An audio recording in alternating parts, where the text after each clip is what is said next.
So welcome to this next paper session, everyone. So we've got a session now on some papers on the degenerative cervical and thoracic spine. So we'd be delighted to welcome the first presenter to the stage, who is Rajan Vrach. Hi, while Rajan is coming, I'll introduce myself. My name is Subodh Patil. I'm one of the spinal surgeons in Manchester. I'm local. I'm part of organizing committee. And I'm Rebecca Hemming. I'm a physiotherapist from Cardiff University and a member of the SBPR committee. So just for the session, 5 minutes for talk, 2 to 3 minutes for discussion. We'll try to stick to schedule. Yes, please. Brilliant. Okay, to start? Yeah. Hi, everyone. I'm Rajan Vrach. I'm a PhD student from Aston University. My research is on the patient-specific modelling of the cervical spine with an integrated functional spinal cord for enhanced surgical planning for DCM. Disclosure of this research is funded by the inaugural Spinal Fellowship, which is funded by BAS, BSS, and OIUK, and as well as Aston University contributing to that. Only other disclosure, I'm an engineer, so any questions, go easy. There's no medical person here, so I may not get anything right. So as an engineer, there's no point in me telling you what DCM is, but a few stats is it's the most common type of spinal cord injury and poses a significant burden to the UK economy, costing roughly £685 million per year. However, the surgical management of DCM is heavily reliant on clinical expertise and a clinical experience, with limited quantitative data on spinal cord compression pressure during the movement. Additionally, due to the complexity of spinal research, animal testing has been the go-to in the past. Therefore, further research is vital for improving the quality of life of those who suffer from DCM, while also moving towards a more ethical and sustainable healthcare system. So the aim of my research is to develop a patient-specific physical model of the cervical spine integrated with a functional spinal cord, paving the way for more data-driven patient-specific surgical management and enhanced patient care. To do this, there's 3 clear objectives: to manufacture the physical model using medical imaging, segmenting them and using 3D printing technology, then integrating the actual spinal cord using silicon. I'll go about that later, but this will be mimicking the actual stiffening behavior which is inherent to spinal cord compression, and then generating experimentally data-driven suggestions to inform future surgical interventions, but also future clinical research, and given more individualized patient care. So the patient which we took from the Royal Orthopaedic Hospital in Birmingham was a 49-year-old male patient who shows a single level compression. We were given MRI scans and CT scans, and in our software we took the actual scans, sagittal and coronal, around 68 images for each, took them into our software called Materialized Mimics. Here, hopefully the video is shown, we were able to segment each vertebrae, and as you can see, they're all different colors, so C1, C2, C3, go on. We were, for each image, slice by slice, we were actually able to segment each bone structure, also do that for the intervertebral discs, and we ended up getting a digital model like this. It's obviously not the highest fidelity because the slice software, the slice thickness of the CT images were 3 millimeters. Ideally, we would want it lower, but we weren't able to get that at the time. And since then, we have actually asked for more patients to create further models. So getting from a digital model to a physical model, which is completely new, is we use 3D printing technology. And this is, in engineering, we call it additive manufacturing because we add material on layer by layer. Much like DICOM imaging, it acquires a cross-sectional slices. 3D printing also translates each layer, each physical object into a layer and progressively deposit material layer by layer, creating that 3D geometry. And as you can see in the video, you could see what you saw in the video, that each vertebrae was created layer by layer and to create that 3D geometry. To create the intervertebral discs, we used our previous research where we looked at the mechanical properties. And as we know, as you age, your compressive properties decrease, the compressive modulus of the intervertebral discs. And it's too much to explain in this talk here, but we could basically vary the compressive properties of the material which we manufacture by changing the manufacturing parameters such as the flow ratio and printing temperatures. And essentially, for a 49-year-old patient, we chose these specific printing parameters. Rajan, sorry, last minute. Okay, to get the spinal cord, we took the model and made a cavity mold and then just silicon casted it. And to make it to display the stiffening behavior, we incorporated pneumatic artificial muscles, which are soft actuators, which essentially are a balloon in a sleeve. And as they are inflated, they stiffen and want to go straight. And when they're deflated, they're flexible. And when we implement this into the spinal cord and through channels, we were able to show that the model would stiffen, mimicking the behaviors of spinal cord compression. This is the model we got. I've got it here if anyone wants to see it.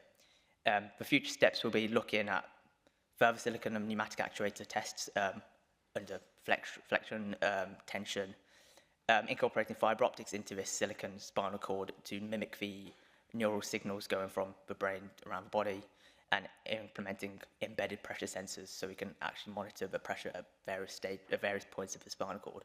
And then also finite element analysis, comparing our physical model to a computational model. Adrian Gardner is the medical lead in the project, so you may not know him. He probably, if any medical questions directed to him, he's not here today. But if you want to come speak to me about the project overall and also look for the model, I'm here. So yeah. Yeah, thank you. Any questions?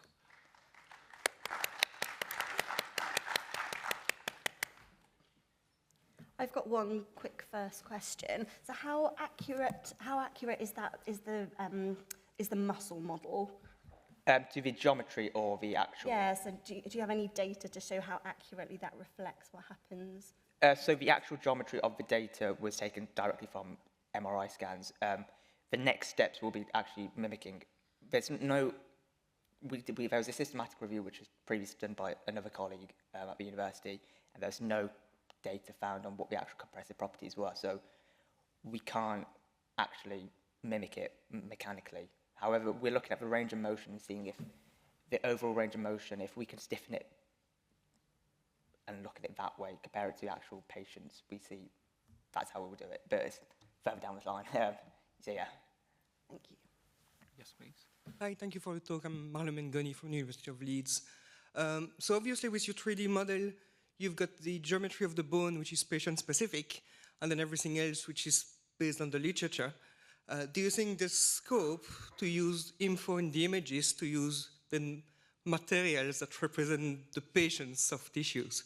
Kind of related to the first question. So taking the MRI scans and the ligaments around that, that was something which I initially planned in my first year of a PhD. Obviously, it's only 3 years, and we have thought, okay, let's 4 or 5 years down in the future, we want to implement the spinal ligaments, go in the longitudinal ligaments, include them, because obviously that does play a role. But to create the first initial model, we just want a basic model and build complexity on that. So the geometry was the first part, and the spinal cord is essentially what the OIUK funding wanted to mimic first, and then look at the ligaments and everything around that, the soft tissues around that. And how about the disc that kind of is a driver for the range of motion? So the intervertebral discs, we've looked at the compressive properties in a previous paper, and we can actually mimic the compressive modulus and how much they squash using the literature, and also what we've actually been able to manufacture. Lovely. Okay, thank you, Rajan. Next is Mr. Riaz Mohammed. Risk of infection in cervical spine surgery following epidural injection. I've got my questions ready, Riaz. I know you have. Good morning, all. My name is Riaz Mohammed. I'm a consultant at Gloucestershire NHS Trust, and I'm here to present our systematic review and meta-analysis on the risk of infection for patients who have had cervical spine surgery and have had epidural steroid injections prior to this, especially in the 3 months preceding the spinal surgery. We got no conflicts of interest to declare. Now, corticosteroids are anti-inflammatory and have got excellent pain relieving properties, and we commonly use them. However, they're also immunosuppressants. And in the context of using a long-acting corticosteroid injections that we use for our nerve root blocks and epidural injections, the worrying concern is obviously infection. Now, the literature does support abundance of evidence for lumbar spine surgery and use of epidural steroid injections. And all the systematic reviews and meta-analysis that I've mentioned here do support that the risk of infection is higher in the first 3 months, especially in the first 1 month, where the time gap between the injection as well as lumbar spinal surgery. Though there is literature supporting for lumbar spine surgery and epidural steroid injections, there's not much for cervical spine, which is what the objective of this systematic review was, to look at whether it is safe to proceed with cervical spine surgery in patients who've had epidural steroid injections in the 3 months preceding period. The study was done, the systematic review, using the standard PRISMA guidelines. We trolled through the PubMed database from its inception to end of last year, and used the standard medical subjects headlines mesh terminology to search for epidural steroid injections and cervical spine surgery, and included all studies which had postoperative infection as the outcome between the epidural steroid injection and spinal surgery of a 3-month duration. We included all prospective and retrospective studies in all adult patients. We excluded studies that had no clear defined time frames, i.e. the less than 3-month data, or we didn't include studies which had data for the time frame that we didn't want to look at the first 3 months. We excluded reviews, case reports, and only included English literature, and excluded all conditions other than degenerative. And this is the schematics of the studies that were included in the search, and after screening and eligibility, finally ended up with 3 studies, all of which have been published in journals with good high impact factors. Looking at these studies, they've all been published in the last 6 to 7 years. They're all American origin studies, and they are retrospective cohort studies from large insurance-based databases. 2 of these studies are cervical spine surgeries, both anterior and posterior, whereas one curtailed itself to posterior spinal surgery. The case group was patients in cumulative more than 22,000 patients who had had epidural steroid injections in the 3 months preceding the spinal surgery, whereas more than 300,000 patients who did not have this in the control group. The reassuring thing is that the infection rate is significantly lower, whether for spinal infections following steroid use, and there is no significant difference between the groups. We included all these 3 studies for meta-analysis, and the CanCN paper has data separate for anterior spinal surgery and posterior spinal surgery, and therefore, with all this data, because of the heterogeneity of the studies, random effects model forest plot chart shows that there is no significance between either of the groups. So in conclusion, it's quite reassuring that the studies show there is no risk of infection when epidural steroid injections are performed in the 3 months preceding open cervical spine surgery, which as clinicians in our day-to-day practice is quite reassuring, so much so also for the patients. However, these studies do have limitation in that the data is entirely based from American administrative insurance-based databases, and therefore carries all the drawbacks of such study, including not having randomly sampled population groups, the data collection differences, how the coding is done, for example, with regards to the comorbidities or complications assessed, lack of subgroup analysis, for example, the number of levels that the surgery was performed, etc. We also only looked at the 3-month period as the interval gap between the steroid injection and spinal surgery. And for me personally, I think that is quite relevant, as that is what I would use in my clinical practice. And also, if you look at literature from the lumbar spine surgery, that is where there is evidence for, and hence the rationale behind using that 3-month time frame. We only assessed post-operative infections outcomes, and possibly that with all these drawbacks, it might be possible that there is a role for future surgeries, especially larger prospective, possibly multi-center studies to answer these questions, and also add an element of cost-benefit analysis as well. Thank you all for your attention. Thank you. Any questions?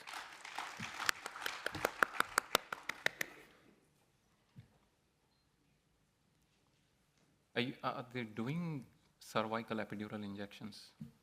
Sorry, can you repeat that, Subodh? When you said steroid injections, are they cervical epidural injection, nerve root blocks, or just combine everything? Yes, they are predominantly cervical nerve root blocks. Looking at the literature, the studies that we included for the systematic review, these are either transforaminal epidural injections or interlaminar epidural injections. They're both combined. Okay. Our pain team has stopped doing interlaminar epidural. I think there are centers where the pain clinicians still perform them. Okay, yeah. Sure. Thanks, Riaz. Shivan Maria from Salford Royal. Was there any, did they look into the data of the patients that did develop an infection? And was there any risk factors like those who have had instrumentation versus non-instrumented cases, you know, the ones that had the cervical surgery? Good question, Shivan. Thank you for asking that. As I said, the limitations of the studies are the retrospective and database, where it's difficult for them to retrieve. If you look at individual studies, yes, there is evidence. And again, on top of my head, I don't remember the specifics, but yes, for a systematic review and meta-analysis, there wasn't any clear breakdown of the subgroups. Okay, thank you. Next presenter is Mr. Omar Colley. Effect of anterior versus posterior spinal approaches on clinical outcomes. Multi-level cervical degenerative. Thank you.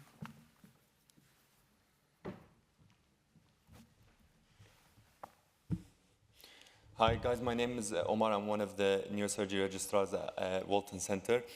Thank you for inviting me today to talk about anterior versus posterior surgery for multi-level degenerative spinal cervical myelopathy. So we know that DCM is one of the most common spinal cord causes of spinal cord dysfunction. And DCM includes, it's an umbrella term that includes both cervical spondylosis and OPLL and other etiologies. And surgical decompression is the mainstay treatment for moderate and severe myelopathy. However, the optimal approach for multi-level DCM remains debated. So we aim to evaluate the functional outcomes of, between both approaches, the perioperative profile of both approaches, and to assess the impact of follow-up on these clinical outcomes. So we've conducted systematic review and meta-analysis following PRISMA guidelines, included those databases up until November 2024, and looking at adult patients with multi-level DCM spanning equal or more than 2 levels, with primary outcomes focusing on functional and patient-reported outcomes with a minimum follow-up of 1 year, and secondary outcomes looking at the perioperative profile of these surgeries. So these are the MCIDs that we found in literature for myelopathy for the different tools used. And we used the random effects model for pool differences, mean differences for continuous, and odds ratio for categorical, with a mixed effects analysis to account for baseline variability between anterior and posterior preoperatively, and subgroup analysis looking at 1 year and 2 or more years follow-up. So in total, we had 56 included study with more than 46,000 patients, mostly being anterior. The posterior group were about 2 years older than the anterior, and mostly it was male gender predominated. So overall, the anterior surgery favored statistically for MJOA with 0.42 points, for NDI with 1.29 points, and for VASCOR for 0.6 points. And while those statistically significant differences advantages seen in anterior, they did not reach MCIDs. and the patient-reported outcomes of quality of life were comparable, with no differences between OPLL and for cervical spondylosis subgroups.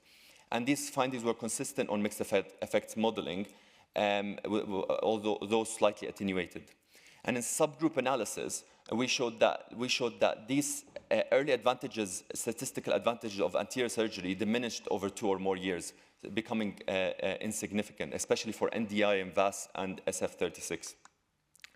In terms of perioperative profiles, so the C5 palsy has 3 times the lower odds in anterior. Anterior had 1.4 days of less hospitalization stay and 65 mils of less blood loss. So in conclusion, both have comparable long-term outcomes, with anterior surgery showing this early advantage in statistical advantage that seems to be diminishing over time, but and overall not reaching MCIDs at any follow-up point.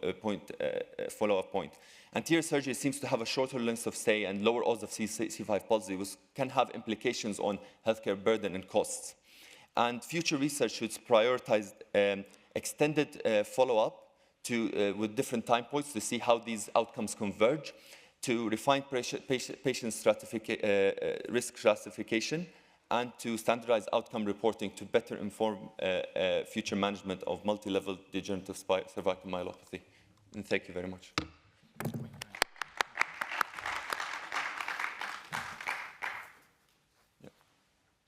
Yeah, Mr. Ghosh. Kaushik Ghosh from Preston. Thank you, good study looking at. Did you look at the revision rate of surgery and compared it anterior and posterior? Yeah, so we looked at reoperation and total complication, and there was no statistically significant difference between both. It was more in the anterior group, the total complications given with dysphagia, but it did not. The p-value was 0.1. It didn't reach statistical significance. No, I was not asking for complication as reoperation. Reoperation. So the anterior one needed posterior, or posterior one needed anterior, or something like that. No, there was not a statistically significant difference between the reoperation rates. So, no. Thank you. Thank you. So if we welcome to the stage our next speaker, Rami Sharif, who's going to present their work on impact of cervical spine alignment on surgical outcomes in cervical myelopathy.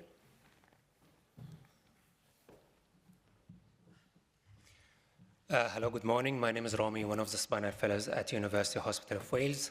Thank you very much for accepting this paper to be presented today. It is about the impact of cervical spine alignment on surgical outcome in cervical myelopathy. It is a decade-long cohort study. There is no relevant disclosure to this study. Background, we know already from multiple presentations that DCM is a leading cause of spinal cord dysfunction in adults. It is characterized by progressive compression due to degenerative changes. Patients may experience motor deficit, sensory impairment, and autonomic dysfunctions, with possible worsening of the disability over time. Surgical decompression is effective treatment, but outcomes vary based on the spinal alignment, surgical approach, and patient factors. It has a complication and revision risk of 8 to 22%.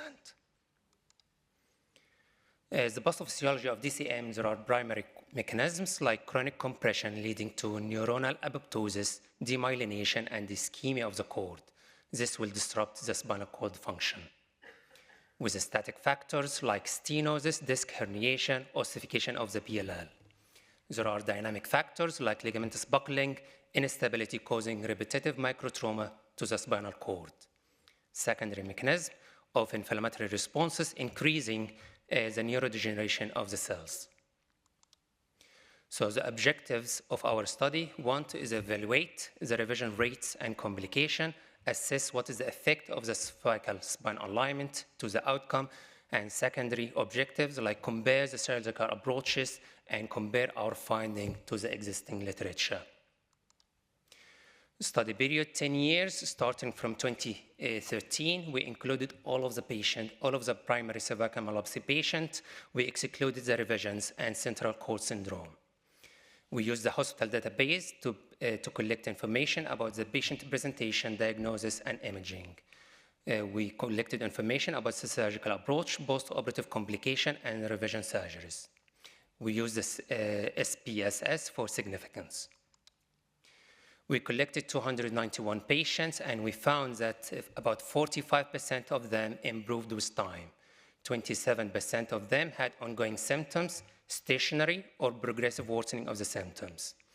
We found about 8% revision rate and 22 adverse events. Out of the adverse events, the most common cause was dysphagia, about 11%, especially with the anterior approach. And the second cause, second adverse event was infection, and about 5%. We looked at the revisions, and we found progressive neurological deficit or worsening of the symptoms was a leading cause of revision. Other symptoms, other causes like screw ball out, non-union, CSF leak, and infection or hematoma. Regarding the surgical approach, we found that the revision rate was 11% for anterior operations, which is slightly higher than 9% with a posterior operation. Regarding the pre-operative cervical alignment, we found that the straight spine had about 15% risk of revision, compared to just 5% of lordotic spine. When we combined both together, the preoperative surgical alignment and the surgical approach, we found in a straight spine, there is about 11% risk of having another operation if you combine the straight spine and anterior operation. The strengths of the study, it was a large number of patients and a long-term follow-up, but there were limitations because of the retrospective nature of the study, and it is in a single center data. We didn't look at the functional outcome measures like the Japanese score, but hopefully this will be covered in future literature. Future direction, as per RECODE DCM, the role of dynamic imaging techniques and neurophysiology will help a lot to identify and understand cervical myelopathy. Predictive models, and we have heard many presentations about predictive models and AI-guided models about personalized cervical spine surgery planning. This study concluded that surgical approach had no impact on the complication rate. Preoperative cervical spine alignment was a key predictor of revision rate. Patients with a straight spine undergoing ACDF had a higher reoperation risk.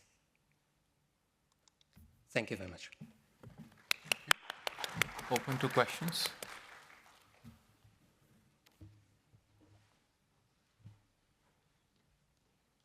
Yes, Shivan Maria from Salford again. That's an interesting paper. I just wanted to ask, you mentioned an 11% revision rate for anterior cervical spine surgery, and you mentioned the most common cause for revision surgery was dysphagia. No, adverse event was dysphagia, okay. But the most common cause for a revision was worsening of the symptoms. And so then, are these patients in whom you're doing revision anterior surgery, or then are you doing posterior surgery like a foramen? It is a mix of both, mix of anterior and posterior. Right. Great. Okay, thank you. Until the next speaker gets ready, you know, when you say straight spine versus kyphotic, if it's a localized kyphosis, you're changing that with your anterior surgery already. So did you look at that if that spine was straighter afterwards because you've given a lordosis, let's say 1 or 2 level ACDFs? Yes, this is a very good point. For straight spine, we assess if it is flexible or fixed by dynamic X-rays. And depending on the key line, we identified if it is straight or if we go anterior or posterior. So the key line in a straight spine, if it is fixed, helped us to identify if it is going to. Thank you. And the revision was for adjacent segment or the same level? I don't have it in my mind, but I'm happy to share it with you if you like. Okay, thank you. Thank you. So I'd love to welcome to the stage the next speaker, who's Mehta Raketla, who's going to present on a meta-analysis of adjacent segment disease and revision rates following cervical disc replacement compared to fusion.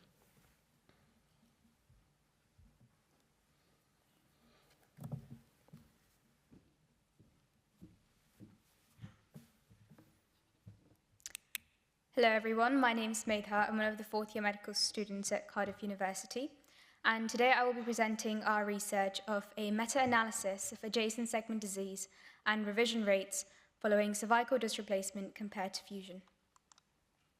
I have no conflicts of interest or disclosures. First, I'd like to start by presenting a case. A 47-year-old male with C5-C6 herniation causing cervical radiculopathy. He has not responded to conservative management, so how can he be managed surgically? Well, for over 60 years, anterior cervical discectomy and fusion has been the gold standard procedure and has consistently proven to be safe and effective. Cervical disc replacement is an alternative procedure that has the added benefit of preserving the range of motion in the neck. This can help protect the adjacent segments from degeneration. So as a spinal surgeon, how will you decide the best procedure to reduce this risk of complications? Well, the solution would be to look closely at the current literature, which led to our objective to compare the incidence and adjacent segment disease of adjacent segment disease and revision rates between the two procedures.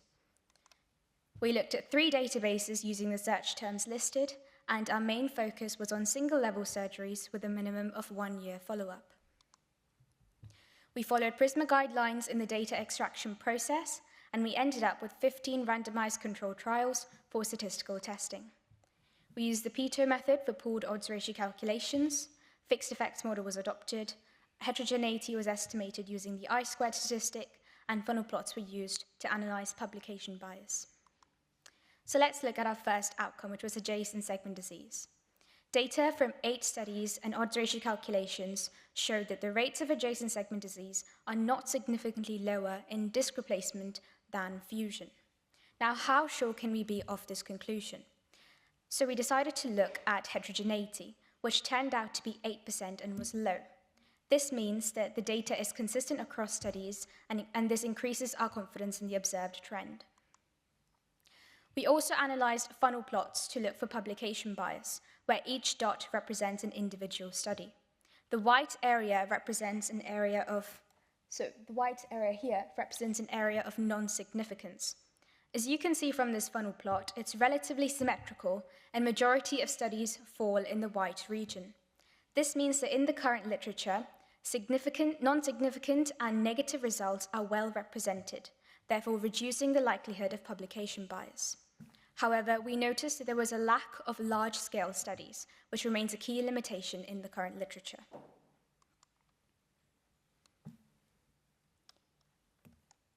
Our second outcome was revision surgeries, where odds ratio calculations from 13 studies revealed that revision surgeries are significantly lower in cervical disc replacement than fusion. So similar to last time, we also looked at heterogeneity, which was 53% and turned out to be moderate. This means that there was variable effect sizes in the studies and inconsistency across them that led to this number. When we analyzed the funnel plot, it was quite different to adjacent segment disease. As you can see here, there is a strong clustering to the left side of the midline, a region that favors cervical disc replacement. There is also a notable absence in the non-significant white area, which means that studies that have results that are non-significant or negative are underpublished.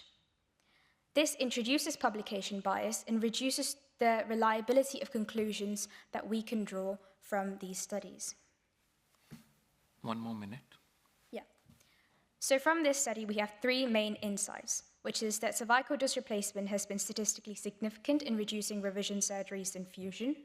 There is a lack of large-scale studies with sufficient follow-up time, and there is an underrepresentation of negative or neutral significant studies.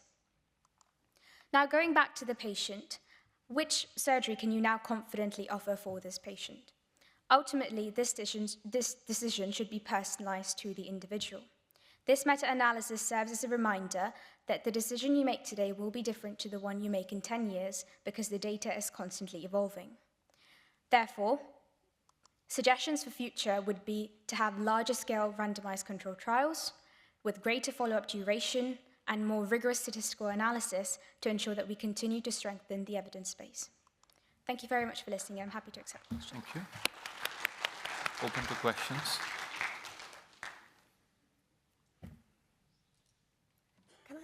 Can I just ask if the papers were looking at just the like super-adjacent segments or at multiple levels? So it's single level, yeah, revision surgeries. It's interesting. I mean, adjacent segmental disease is same, but the surgery is different, or revision surgery is different. Was there any indication how much percentage of those patients with disc replacement has actually fused, or the mobility is not maintained?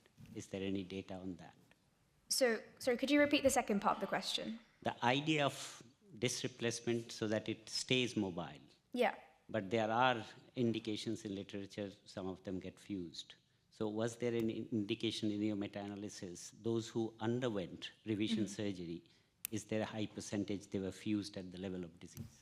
So although that wasn't an outcome that we looked at, the main reason that we found for revision surgeries was heterotopic ossification. And this means that when we look at future analysis, it's important to, as you say, to look at distinctions of why certain revision surgeries are done. And this can provide us with more insight of the actual outcomes and how effective they are. And did you say it was just 1 year follow-up? No, that was the minimum follow-up that we used. Some studies ranged from 1 year to 10 years, but overall we found that in general, longer studies with, like I said, 10-year follow-up were in reduced number compared to small-scale studies. Thank you. Kaushik, just to answer your question, this is just 1 year. You know that the longer you follow them up, there are going to be questions about lysis, heterotopic ossification, which is not something that is much documented in the literature, right? And the RCTs are not picking that up properly, and that's the underreporting. And I agree with your question that revision rates higher in the ACDF compared to disc replacement doesn't sound right. But that's what the meta-analysis for this time frame shows. But I'm sure if you do a longer term analysis, it'll be completely different. And it'll be exactly what you're saying, that the revision rates would be higher in the disc replacement or they're fused. Yeah. They've got complete heterotopic ossification. So it will be worth looking at longer term follow-up. If the data is there. Thank you. Thank you. So we'd like to welcome our next speaker, James Warren, to the stage, who's going to be talking on the effect of spinal fusion on biomechanics of human facet joints across 3 levels.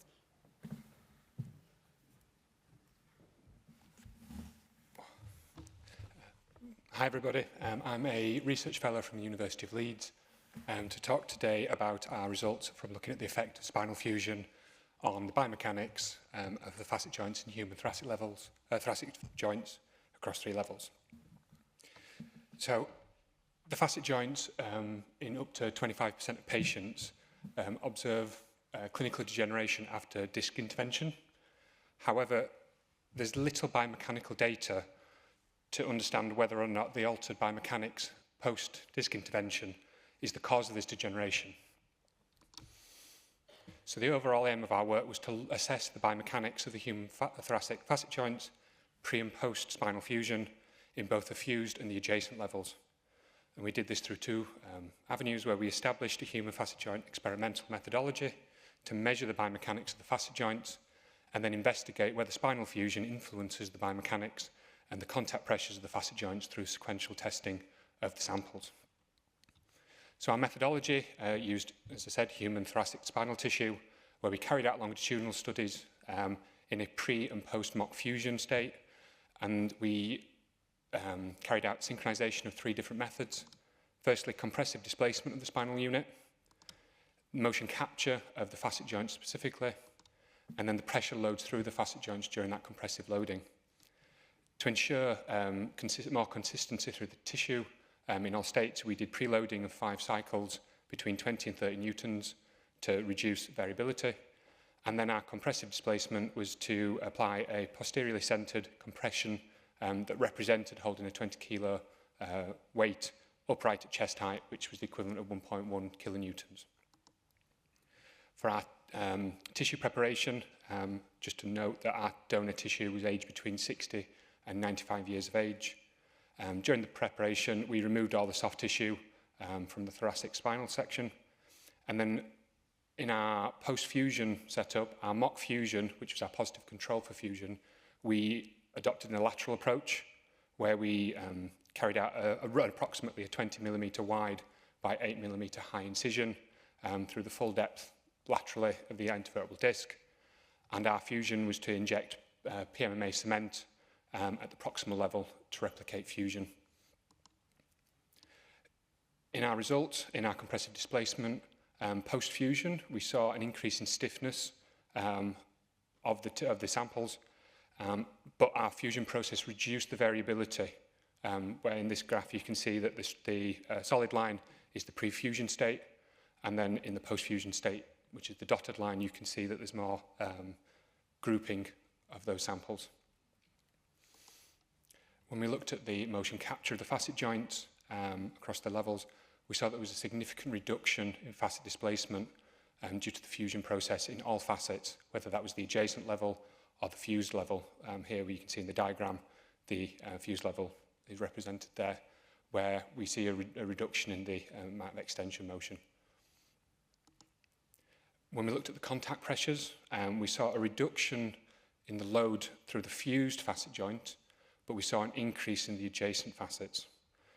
In these heat maps, you can see where the red squares represent the fused levels and the blue squares represent the adjacent level. The scales are identical, and you can see that there's a change in those loading patterns. So to conclude, intervertebral fusion causes biomechanical changes in the facets, where we see a reduced displacement and altered contact pressures. This method could be used to preclinically evaluate and optimize novel interventions for facet joint biomechanics. And this methodology has been taken forward to assess fusion and stabilization devices with 2 companies as part of a follow-up study to generate more clinically relevant data. So I'd just like to thank the team that helped with this work and the donors for the tissue. And if you want to hear any more work about the facet joints, please go see poster 198 for my colleague's work. Thank you very much. Thank you. Any questions?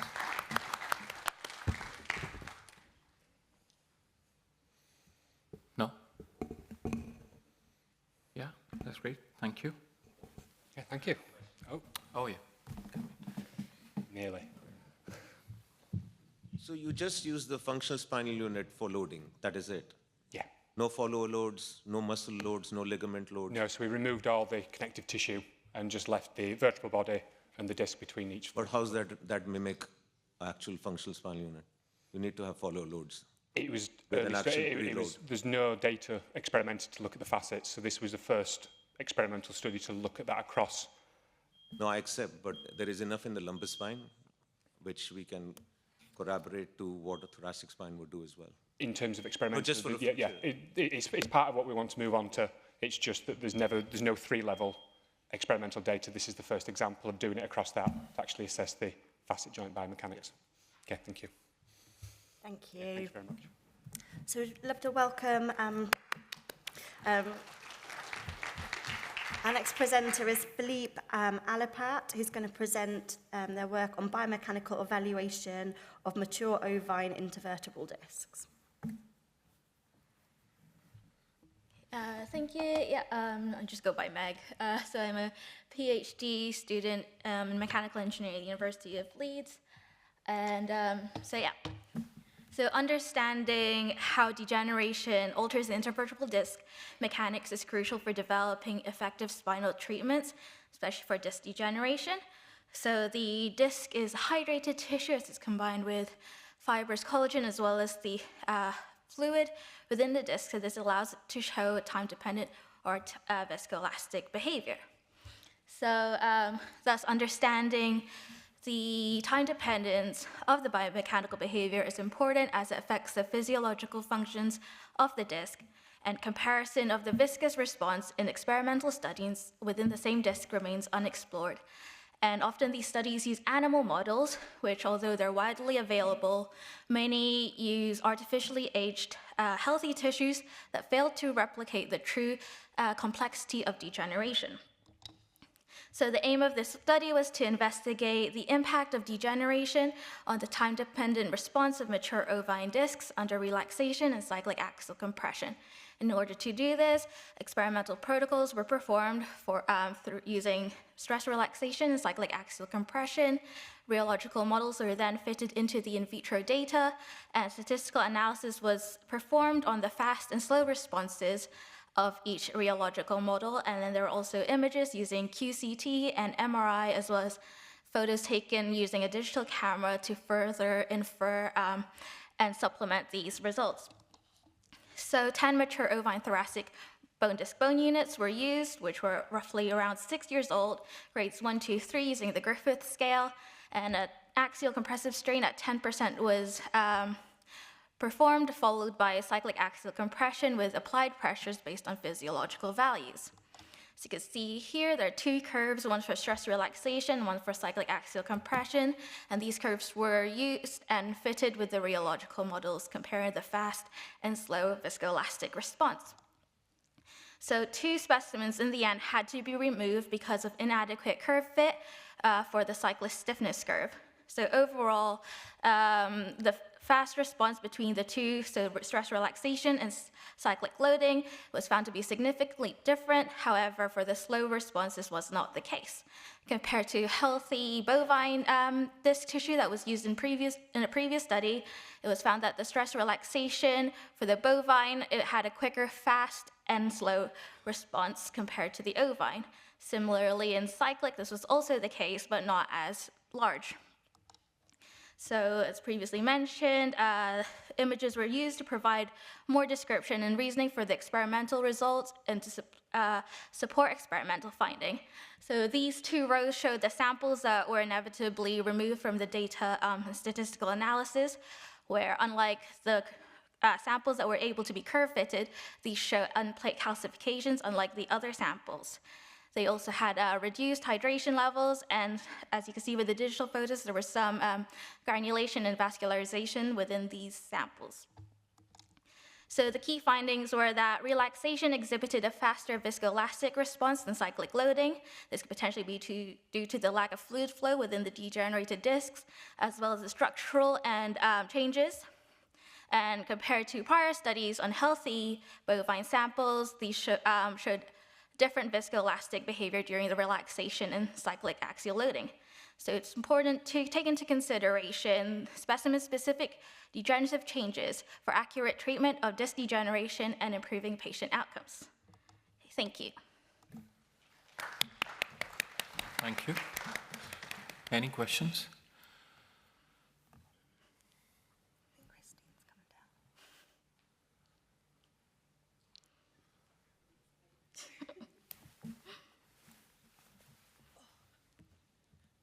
Really need microphones up there.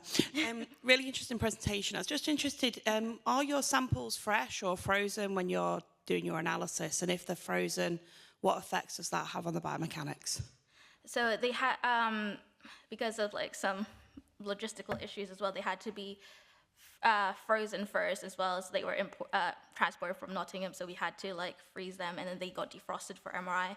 But yeah, as you said, so they did go undergo through some freeze-thaw cycles, and yeah, so it must have affected the fluid, the hydration levels. So yeah, I know in literature freeze-thaw cycles also affect the biomechanical, but I guess since they're quite degenerated, they have a lack of hydration already.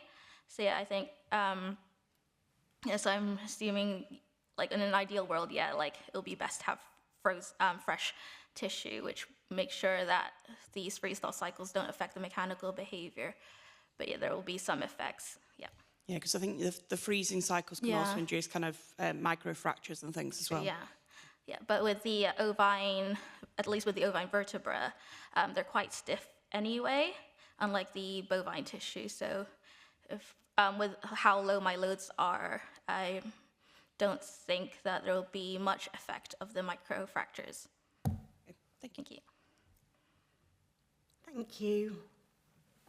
So we're just going to welcome our final presenter of the session, who's Chinmay Tiare, who's going to be presenting on, does preoperative neutrophil lymphocyte ratio predict patient-reported pain and functional outcomes at 12 months after anterior cervical discectomy and fusion?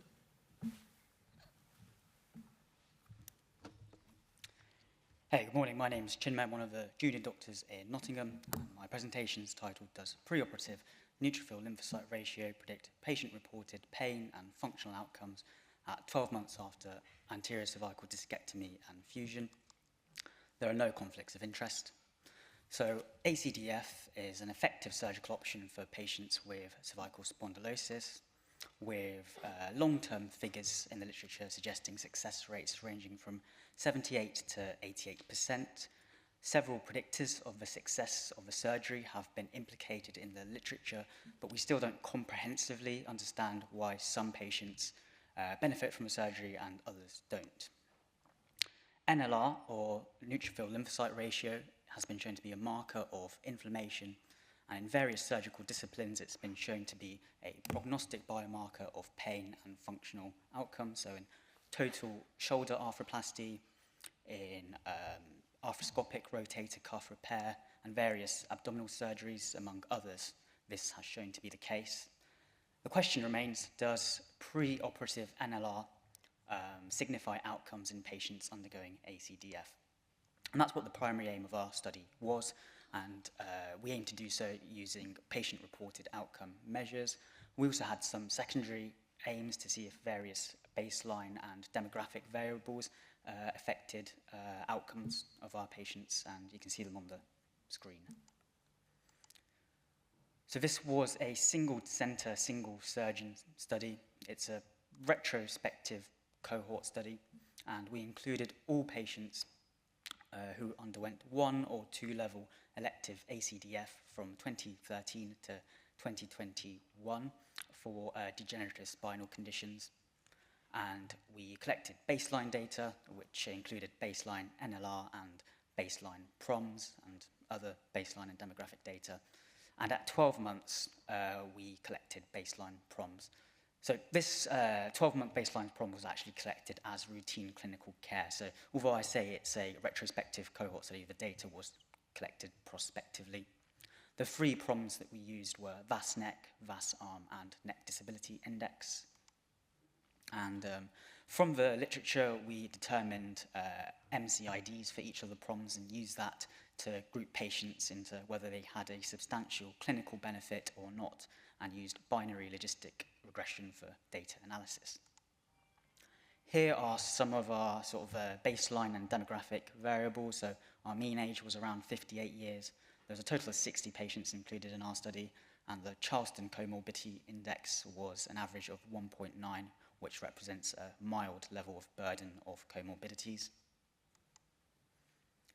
So the main findings of our study are as follows. So looking at the second row of the table, we can see that a higher preoperative baseline NLR was associated with a statistically significantly lower odds of having a substantial benefit in neck pain 12 months postoperatively.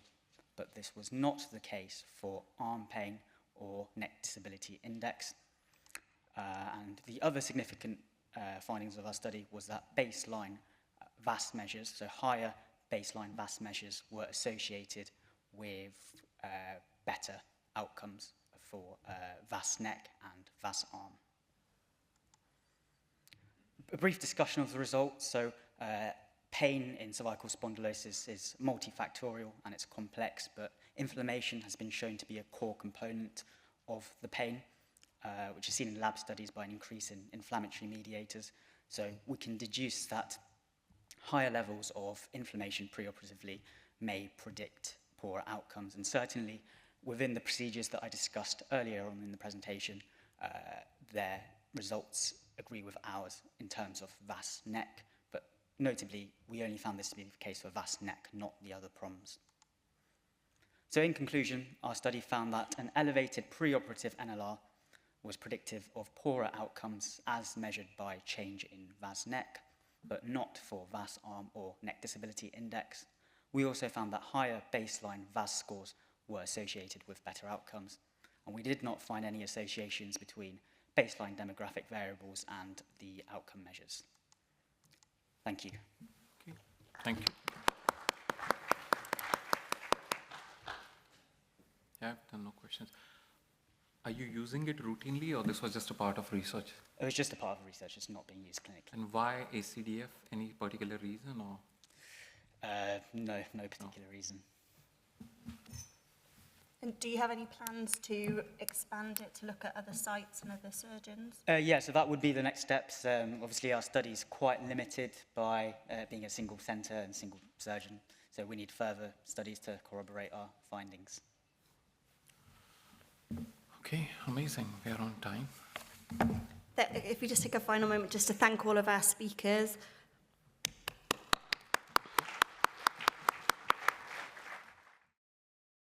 I'm Ash Khurana. I'm a spinal surgeon at Narayan Bhavan University Hospitals, Newport, South Wales. And with me to take us through the next hour is Kaushik Ghosh, he's neurosurgeon at Preston. So next hour is for spinal infections, de novo spinal infections, not the post-op iatrogenic ones. And I would invite Vinay Jasani, he's spinal surgeon at Stoke-on-Trent University Hospitals. And along with him is Krishna Banavati, consultant microbiologist at the same unit, to take us through the gray areas of spinal infection, how to manage them in the most practical, best way. Over to you, Vinay and Krishna, please. Okay, so good afternoon, everybody. So firstly, thank you for the opportunity for us to giving us the opportunity to talk about spinal infection, which I think all of us agree is becoming an increasing burden for those of us who do non-elective spine surgery. And what our aim between myself, Krishna and Naomi today is just to trawl through some of the evidence, look at seeing if we can answer some of the FAQs around spinal infection and also some look at the best practice and really build an argument for a national consensus to manage spinal infection, a pathway to manage it appropriately. So even when you just start looking into spinal infection, there's all these papers out there with all sorts of different things, you know, post-operative infections, TB, et cetera, So I just want to take a step back and just, what we're looking at, if we use an umbrella term of de novo spinal infection, so that helps take us away from the post-operative spinal infections, which are a very different beast and a different sort of pathway and management protocols. And even under that umbrella term, looking at pyogenic versus non-pyogenic, because I think the non-pyogenic, again, is a different pathway. So what we're looking at is the de novo spinal infections, which are pyogenic, and that's the sort of thing we're trying to focus on. So that doesn't mean I'm trying to get away from specifics. I think defining exactly what is infected is quite important, and in my practice, I try and specify the spaces which are infected. So is it the epidural space, the paraspinal space, etc. Also specify the impact of the infection. So is it multi-level, is there neurology? And also looking at some patient factors. And I think the reason those specifics are important for us to define when we're looking at spinal infection is because it helps us, to an extent, determine what we're going to do. So if this were the specifics for your infection, then you're likely to go down the surgical pathway, get somebody with an epidural abscess, neurology, etc. As compared to this, where you're more likely to go maximal medical therapy and not be involved surgically. So I think it's important for us to have some specifics, but keeping in mind we're speaking about pyogenic de novo spinal infection. So taking a step back, what do we know about it? So there is some updated literature on it, and really the headlines for this is that the incidence is increasing in the Western world. So there's some good papers for the UK specifically, which showed a 44% increase in admissions for de novo spinal infection when we're looking at HES data. And on average, people cite an incidence of 2.4 per 100,000, but possibly higher in certain areas. The age group is actually lower than we assume, so we always think this is something to do with frailty and it's the elderly patient, but actually the average age is 50 to 60 years of age. Most of it affects the lumbar spine, and astonishingly, there's still up to a 20% mortality rate, which is cited. So when we looked at 229 patients in our cohort, our mortality rate, all-cause mortality at 30 days was actually 17%, but the inpatient mortality directly due to infection was closer to 3.5%. And again, neurology is quite high. So, 30% of cases still have neurology stated. And as you could imagine, cervical spine more than the other areas. Another paper looking specifically at neurology in spinal infections. So 60% of these papers had a mean delay in treatment of 8 weeks. I mean, again, staggering statistic. And unsurprisingly, those are the patients who ended up getting neurology. In this group, there were 3,000 patients that were analyzed. 40% of them had some degree of neurological manifestation. And most of that was due to spinal epidural abscess. And again, unsurprisingly, cervical spondylodiscitis was a common cause, a common underlying factor, and the delay to treatment and multi-level involvement also is more likely to have neurology. So another impact of spinal infection is instability. So as instability as defined by inability to withstand physiological loads. And this is a good paper which won a prize looking at spinal instability score for infection. So it looked at the SIN score for metastatic disease, and because this is a destructive pathology, really built on that. So that's been lauded, but actually it's not got a great sensitivity. And the AO group are working with this and looking at a wider validation for that. And in general, in most of the papers, you'll find instabilities usually affecting the lumbar spine, accounting for 53% of the cases. Instability often leads to deformity. So this is a cohort study looking at 59 cases followed up with instability, and they categorize their, deformity. They categorize their deformity according to the categories there, and obviously type 3 and 4 deformity are the things that we're most concerned about, so leaving people with significant kyphosis. And actually 51% of their group developed type 3 and 4 kyphosis, and the risk factors were if you had more than 50% height loss of your vertebral body, or if you actually had spinal epidural abscess. I assume because you ended up operating on them, but they did end up with kyphosis. And another thing that we all think is, well, it's all going to get fused up anyway. Actually, it doesn't. So this paper found that spinal fusion anteriorly was not achieved in 63% of patients, especially if it was in the lumbar spine.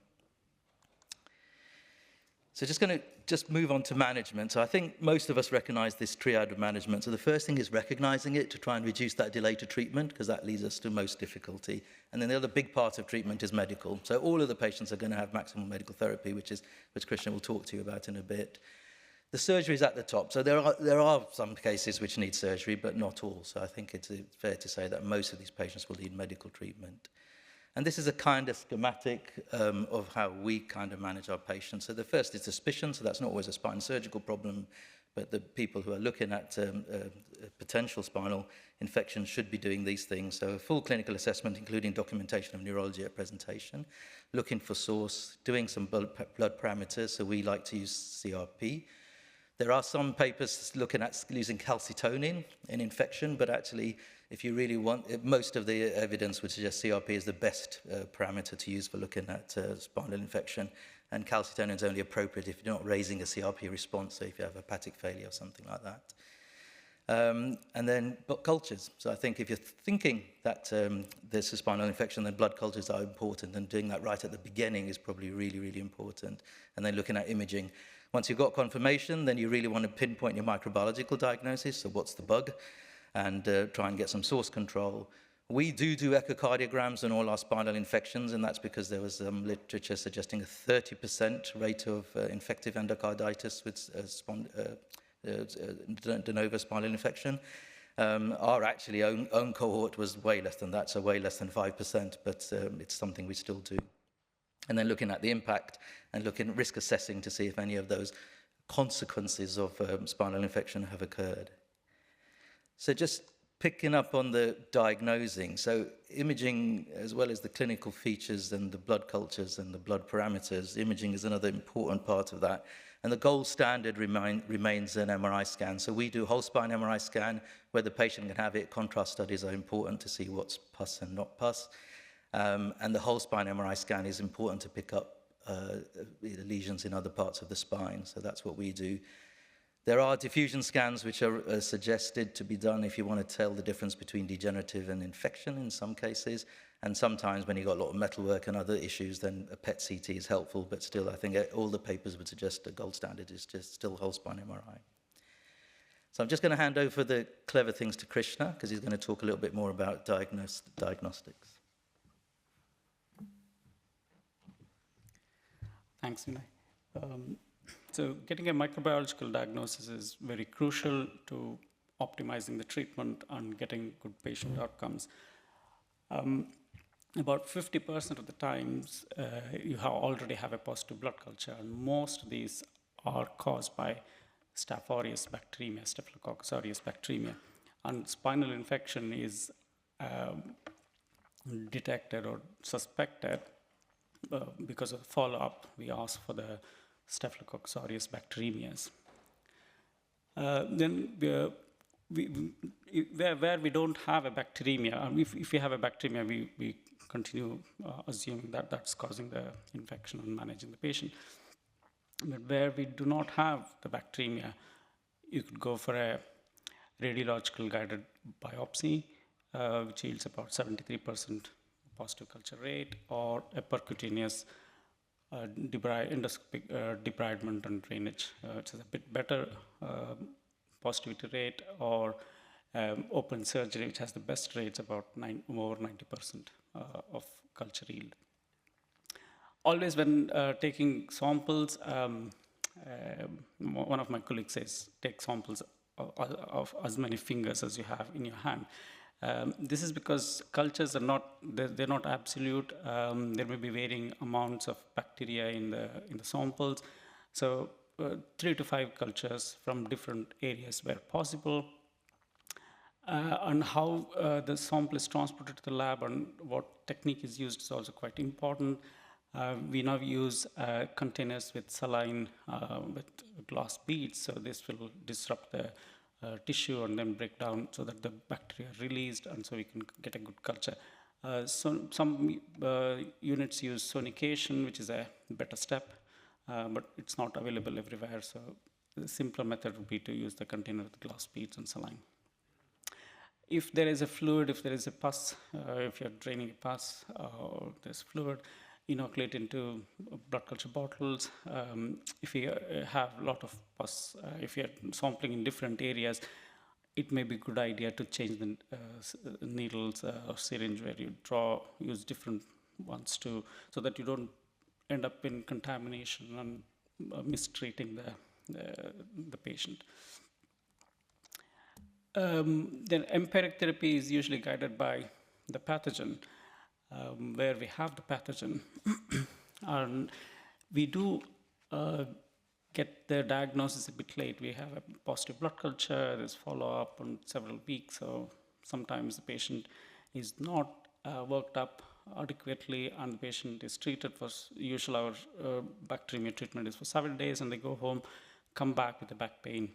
So we still consider that as the bacteremia as the cause of the spinal infection, if they're presenting within about 4 to 6 or maximum 8 weeks. Where there is no bacteremia and the patient is not septic and presenting with a back issue, spine pain, etc., our standard treatment is flucloxacillin. We don't use broad spectrums, we use a narrow spectrum flucloxacillin because we definitely know more than half of our patients have Staph aureus bacteremia, and that's what is caused, Staph aureus infections, and Staph aureus is the cause of more than half of all the spinal infections. Some centers report much higher, about 3/4 of their infections caused by Staph aureus. When the patient is septic, that's when we use a broad spectrum like tazocin. Urinary tract infections could be another source of spinal infections. It's quite small numbers, but they could be, if there is a recurrent infection, urinary tract infection, you could consider the urinary organisms as the source. And if you already have a sensitivity there, you can use that sensitivity. If not, go for a broad spectrum. When MRSA infections are very rare, but when they do happen, there is everybody gets excited and everybody's upset. So if there is any hint of MRSA, please use vancomycin. The most important part of medically managing, or even after surgery, managing the infection is optimizing antimicrobial treatment. You will probably need a microbiologist to help you with, but you could really get used to it very quickly. The choice of antibiotics is important. It's important to make sure you choose an antibiotic which concentrates well in the tissues you're interested in. That's the spinal tissue, and there is always a problem. But beta-lactams are one of the best. They go into all parts of the body, concentrate well, reasonably well in spinal tissues. And in general, there is a good outcome with beta-lactam antibiotics. There are some exceptions. Difficult to discuss all that now. Dosing, we go for the higher doses. Initially, we start off with IV antibiotics, higher dosing. We go with weight-based dosing. If somebody is big, it's not one size fits all. That never works. If somebody, all antibiotics have been designed, or at least the older ones, was for a 70-kilo person. If somebody is 150 kilos, they probably need double of it. But there is a limit to what the kidneys and liver, which handle these antibiotics, can handle. So there is a maximum limit you can use. So there should be that discussion about what is the dose that we need to use. And we have to have some pharmacokinetic and pharmacodynamic considerations. This is how is the antibiotic absorbed or delivered into the site, at the site of infection, and what is happening in between, how is it excreted, what is it binding to, etc. Albumin is a very key element in maintaining a good level of antibiotic concentrations in the body and ultimately delivering it into the region of interest. So hypoalbuminemia is a key factor. Many of our patients, or most of our patients, are hypoalbuminemic. And what is that definition of hypoalbuminemia? We have a very, I have come up with some very arbitrary, my own thing. It could be different for others, but I consider less than 20 as severe hypoalbuminemia and need some measure to be done, something to be done to correct that and optimize the treatment. So we either use higher doses where possible, or prolonged infusions, or continuous infusions as appropriate for the antibiotic we're choosing. We usually use monotherapy. We don't go for dual therapy unless it's polymicrobial infections, or if there is a need for toxin suppression. For example, if you have a group A streptococcal infection, we need toxin suppression, we need to add other agents, or it's a PVL Staph aureus, then we need another agent to suppress the toxin. Using monotherapy will reduce drug-drug interactions and side effects. If you have a metal already, or if you're putting a metal, we usually add biofilm active agents. For gram-positives, mainly it's the Staph aureus and Cutibacterium infections. We use rifampicin if it's gram-negative. Quinolones does the anti-biofilm work, which may not always be possible, but that's something to think about. We always start off with IV antibiotics to get good concentrations in the tissues of interest and suppress the bacteria, but we quickly switch to orals. There is no defined duration of IV antibiotics except for Staph aureus bacteremia, where we need to give 2 weeks of antibiotics, IV antibiotics, before switching to oral.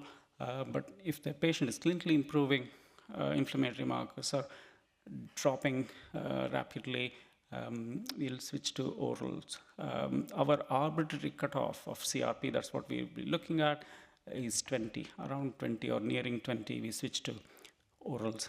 In our own cohort for 200 patients, when the CRP was less than 25, we've switched to orals. Our readmission rates and surgery rates have been very low. It's important to choose the right oral antibiotic, and that's where most of them go wrong and say oral antibiotics don't work. So if you choose a good bioavailable antibiotic, and an antibiotic which concentrates well in the spinal tissues. So some of the examples are cotrimoxazole, which can be used for Staph aureus and gram-negatives, doxycycline, clindamycin, mainly for gram-positives. We can use linezolid. Linezolid has lots of side effects, so we use it for very short duration, not for long. Ciprofloxacin, again, lots of issues have been flagged up now, nothing new, but there have been lots of flagging up of new, old issues. So that's a good antibiotic for gram-negative infections. The duration we keep the duration short for following the OVIVA study. That was very helpful. So we reduced the antibiotic duration to 6 weeks from longer. We used to give longer. Most of our patients, probably over 90% of our patients, only have about 6 weeks of antibiotic treatment, which includes IVs and orals. But in some complicated patients, we may want to give longer duration, and that's a discussion between the surgeons and the infection guys. We reviewed that weekly. We will not set in stone. Generally, we'll say we'll review weekly. Maybe they need another week or 2 weeks rather than another 6 weeks. Usually the complicated patients are if there's instrumentation or can't drain abscess, a huge big abscess, can't be drained. Some immunocompromised, not always, but some immunocompromised, drug resistance, and if that's a recurrent infection, that's when we think about longer duration of antibiotics. But otherwise, generally, it's only 6 weeks. Many patients switch to oral within a week. In our case, I'll hand over to Vinay now. Thank you. So I think the main point there is that the medical therapy is so important, and optimizing it is key, because all of these patients are going to need that. But once in a while, we're going to need some intervention. So what I use this 6Ds thing. So one of the reasons is for diagnosis, so percutaneous or otherwise, to get the diagnosis. Sometimes to debride, so if there's big abscess, again, percutaneous or otherwise. If there's disabling neurology, so neurology basically, then you're going to consider operation to decompress the neural elements. And then if there's bony destruction, you may not need to stabilize. And if there's pain, again, you may need to stabilize. And there's drug resistance. So if you're failing your medical therapy, then sometimes debriding and doing all the above helps get on top of things. And part of the debilitating pain will be deformity as well. Like, you could argue with the destruction as well is another indication for intervention. So there have been some papers out there already looking at risk factors for intervention for using spine surgery. So the Brighton team presented their paper at previous BAS, and that's been looked at and people have been trying to validate that externally. But at present, most people go for the other score, which is presented in JNS. So there are things out there, nothing really helping us, but there's some predictive risks scores out there. I think the other thing is, does it work? Does surgery work? So this is a really good paper which looks at surgery, which they defined as early, but when you look at their paper, that's anything up to 6 weeks from diagnosis.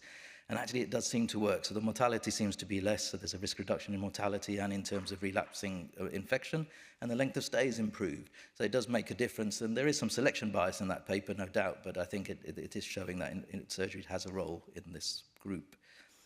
In terms of should we instrument or not instrument, that's another debate we keep going through. There's no evidence that instrumentation is worse. Okay, simple as that. So instrumentation is absolutely fine to go ahead and do, and in some papers actually suggest they do better if you instrument. Similarly, if you're putting into body cages, does it matter what you put in? Actually, no. So I personally thought PICA, etc., was not going to be great, but actually there's no evidence of that. So systematic review suggests there's no difference, no evidence of differences either in loosening or fusion. So if we put all that together, I think we've got to kind of think about a pathway which would work out for our patients, and this is what we're trying to get to at the end. So I think all patients should have that clinical assessment looking at the diagnosis first, and then once you're diagnosing it, looking at CT, potentially echocardiogram, and defining the infection fully to decide what's actually happening and what the risks may be. If within that group you have a patient who's well, then it's really important to chase the microbiology, and we could suggest that actually if the first biopsy is negative, you should consider repeating it, but then obviously you do have empirical antibiotic pathways, as Krishna alluded to. If the patient's unwell, then you have to go empirical and obviously do the best guess antibiotics for that sort of patient, but try and get culture straight away, so the blood cultures may help you in an unwell patient. We talked about the antibiotic duration, and again, that's something which we should build into a pathway and what the thresholds we use for it. And then operatively, so I don't think we have to be prescriptive with this, but actually have some indications for surgery, which I think we all probably would agree on. And again, making sure that the medical side of things is well maintained. Probably a TI implant, if you're going to use it, is better because of the nitric oxide reducing the chance of biofilms, the titanium oxide reducing the risk of biofilm. So that's probably a better thing to do, and consider dual therapy once you put instrumentation in. In terms of surveillance pathways, so I think continuing the CRP monitoring is important, and I don't think there's a role for repeated imaging. I think if a patient's doing well clinically and biochemically, and they come to the end of their treatment, you can discharge them. And obviously, if they deteriorate, then you reevaluate and come back to the beginning. And then the last thing to say around all of this is really the team. So I think when we're managing these spinal infections, again, it's a big burden for one team to deal with, and it needs to be an MDT, and you need to have an outpatient antibiotic team so that the patient doesn't have to stay in hospital, somebody who gives you good line access, and probably a clinical nurse specialist or an NP who oversees these infections. And in terms of the medical aspect of the MDT, it has to be all of these guys. So I think everybody has to be involved here, even though the mainstay of treatment is medical. So we're going to just conclude with a call for a consensus pathway. I think that's what we want to get to, so a collaborative work group just to look at some of these things that we've already talked about and try and come up with a pathway to standardise care for this de novo spinal infection in the UK. Thank you.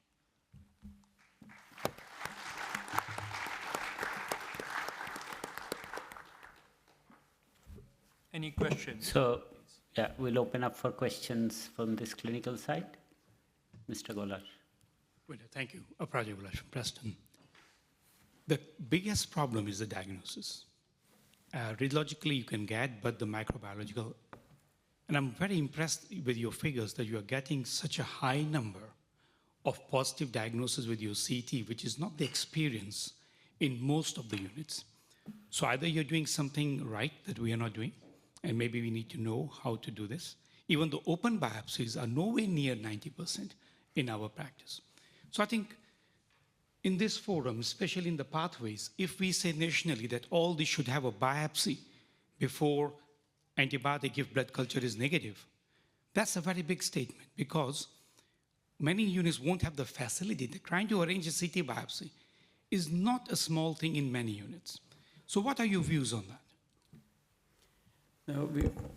Where we don't have a positive blood culture or on biopsy is not possible. We start with empiric treatment.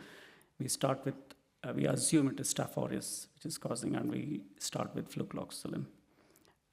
And we have quite a few. We don't have the numbers of how many were empirically treated, but we do treat quite a few with empiric antibiotics.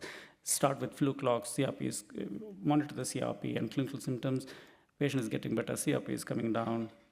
Switch to oral cotrimoxazole, which is again our standard. I love cotrimoxazole, bucket loads of cotrimoxazole we use in our trust. So yeah, they go on cotrimoxazole and they're better. We don't have issue. Yeah, I mean, completely recognise everything you're saying, to be fair, and some of this data we're giving is from the literature, not necessarily our unit, but I think there's a couple of things to say. I think the first thing is that the burden is increasing because people are recognising more, so more people get scanned, and therefore they get referred. So one of the key things with all these biopsies and blood cultures is to do it early.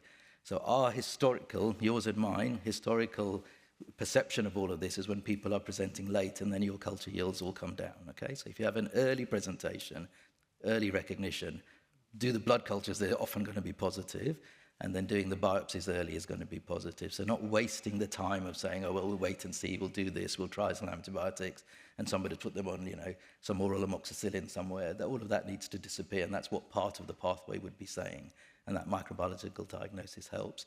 But as Krishna says, actually, to be fair, a large proportion of ours are either dealt with blood cultures, so we do get, or assuming from the source that it's going to be this bacteria, and then going ahead and treating it rather than having to do the biopsy. Thank you. I'm sure we are going to hear about the medico-legal side of this later, which is quite important because if they can know you didn't do the biopsy, it put a different slant to it. Thank you. Rajat. Thank you very much, both of you.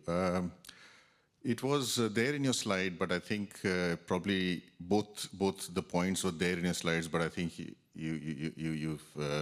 I just wanted to emphasize that at some stage, the problem changes from an infection problem to a deformity problem. And when we say that no further imaging is required, that actually means no further imaging is required for looking at the infection, but you may require imaging like a standing X-ray, because if you have a deformity problem, you treat the infection is gone, so there's no microbiology problem here, but you've converted that to a mechanical problem that you may still need to fix or correct. I agree. I mean, to be honest, I was catching up for time, so I didn't go into it in more detail, but both the destruction side of things is the key, and having a standing X-ray is important. And especially with that paper, which shows that 50% of patients go on to have a significant kyphosis, I think it is important. So, yeah, agree. Yeah. Elena Jar, Queen's Medical Center. Sometimes we get referrals from GP and they're already on antibiotics, and there are various studies. Some say it won't affect the yield, some say it does affect the yield. Do you have any comment on that? And the second question is, do you believe that stability will help fighting infection in spine? For the first question, usually the GPs give very tiny doses of antibiotics. Most of the time it won't work and it doesn't affect the diagnosis. So we do get patients previously treated with various antibiotics with GP, and they have limited arsenal anyway. And when they come in, we start with IV Fluclox again, and work up as usual. Yeah, and we have very very tiny number of patients who don't respond to the empiric treatment. I mean, following on that question particularly, we find patients who are non-responders, where you didn't have a microbiological diagnosis and given empirical antibiotic, and then asked for a biopsy. Does it work at that point?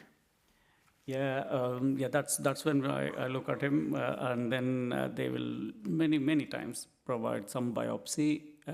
Occasionally usually we grow something. If not, we do PCRs. We get 16 PCRs done. We get if some of them we do get a diagnosis, but ultimately there will be some patients where we don't know what we're dealing with, and it's playing with different antibiotics. So Fluclox didn't work, so go a bit broad spectrum. So that's... Sorry, what I meant is, should we have a holiday? Should we stop antibiotics, wait?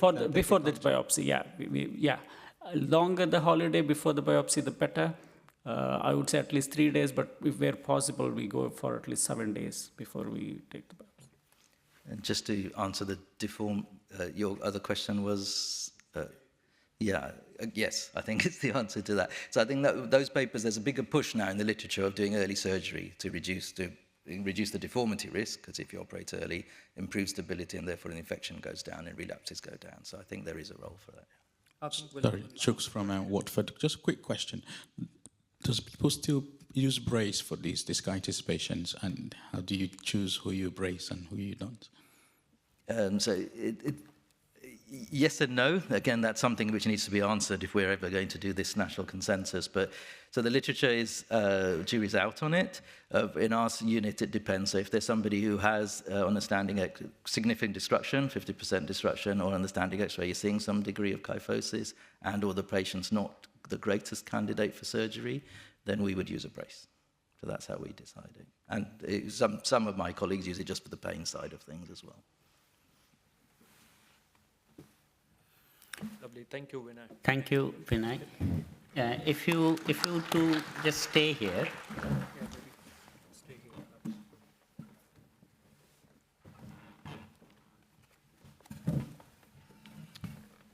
Hi, I'm Kaushik, neurosurgeon. It's my pleasure to introduce Naomi Asami. She has joined NHS Resolution in 2019 and is the Deputy Director of the Safety and Learning at NHS Resolution. She's also a registered nurse still and is working clinically in urgent care. She has a passion about the patient safety and created and hosted a podcast sharing insights into claims data. And she is going to update us the legal claim side of spinal infection. Welcome, Naomi. Thank you very, very much.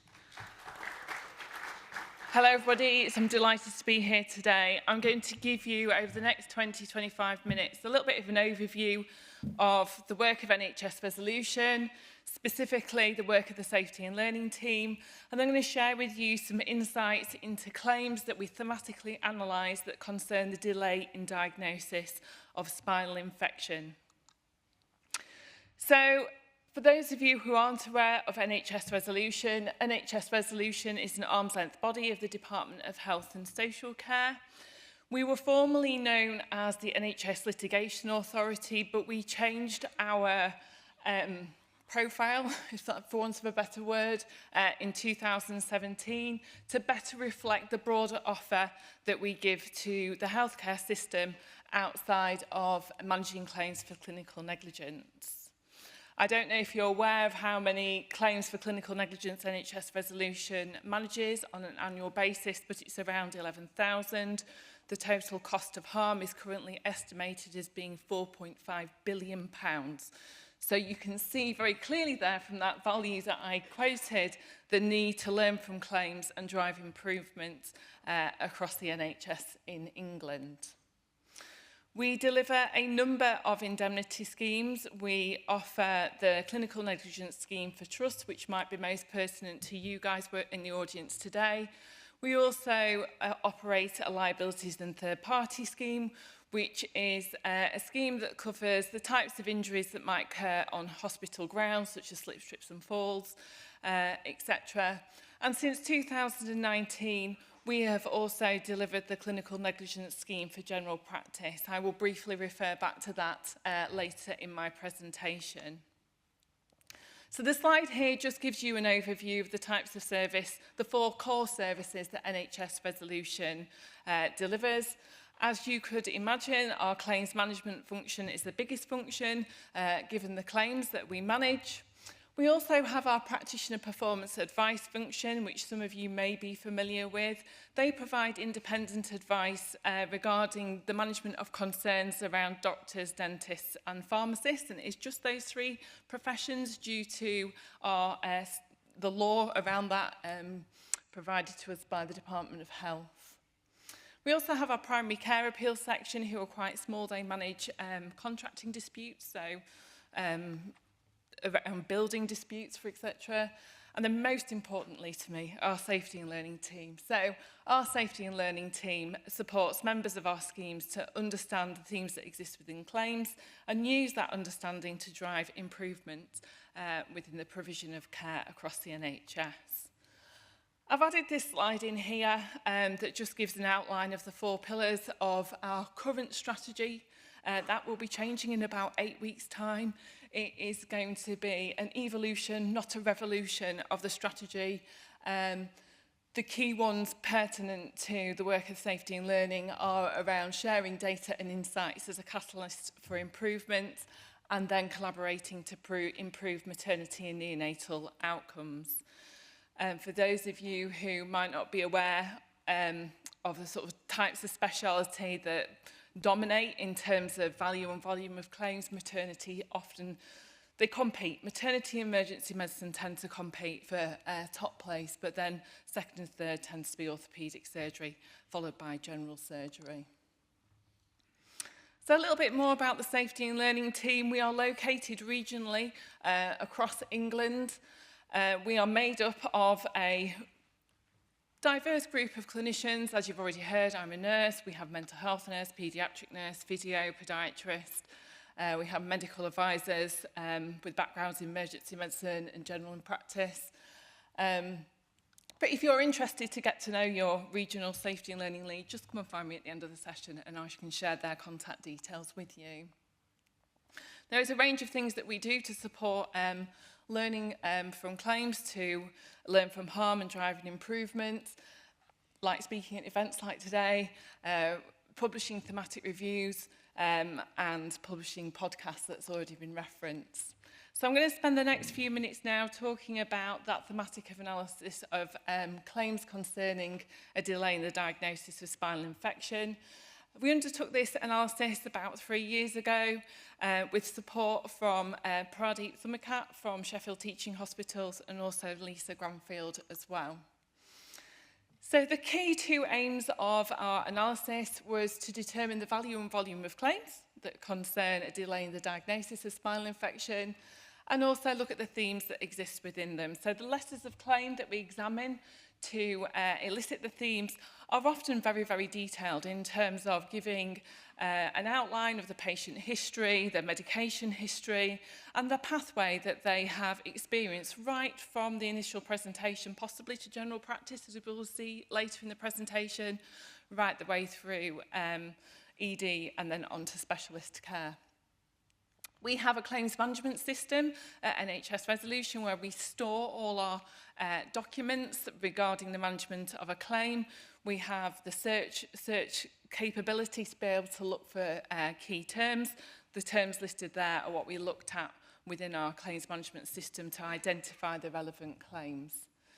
The inclusion criteria that we decided upon was that we wanted the claimant to be 18 years or older at the time of incident, that the claim concerned a delay in the diagnosis of spinal infections, so there were claims that might be more around the management. We excluded those, not many of them, I have to say.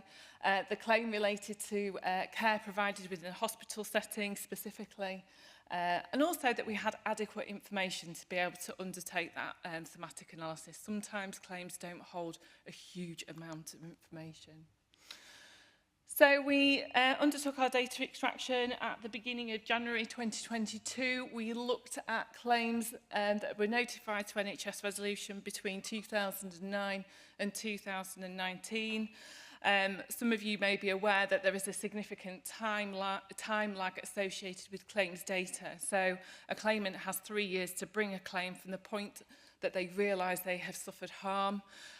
This timeline changes if the individual is under the age of 18 at the time of the incident, or if that individual has a learning disability. So you can see there that we identified 232 claims that we'd received during that time period that concerned a delay in the diagnosis of spinal infection. The total cost of those closed claims was £112.4 million. I will add a caveat to that, that there will be much, much higher costs if we were to look at the open claims as well, but we're uncertain on what they will finally be. I've put there that the total damages paid for those cases was £85.8 million, but some of those cases were closed with a periodical payment order in place.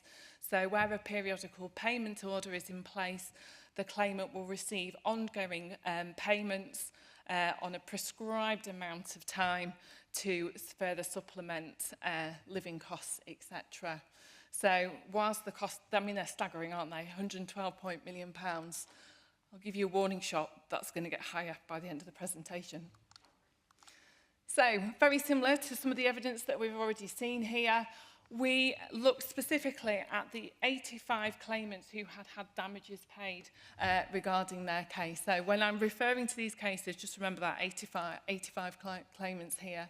So 42% were female, 58% were male, so very similar to the information that we've heard earlier.